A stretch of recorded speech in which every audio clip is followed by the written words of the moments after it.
What is the difference between the ordinary thief and a political thief? Number one, the ordinary thief steals your money, your bag, your watch, and your jewelry, isn't it?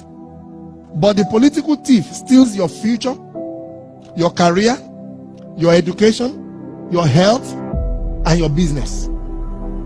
Number two, the hilarious part is that the ordinary thief will choose whom to rob. But you are the one who choose the political thief to rob you. Because we choose them. We vote them. We blindly say we are not blind. Who is deceiving who? The ridiculous part of the whole issue is that we will fight to defend and protect our belongings from the ordinary thief. Is it not? But we fight each other to defend and protect the political thief. Is that not what we do? Thugs will be fighting themselves to protect those that are stealing our career, stealing our joy, stealing our health, stealing our success. What a shame.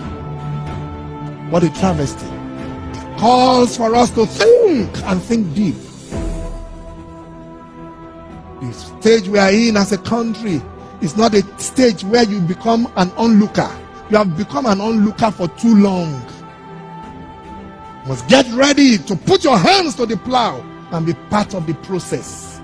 It's not just about PVC, carry PVC. You must be in the kitchen where it is being determined. You must be there where the decisions are being made.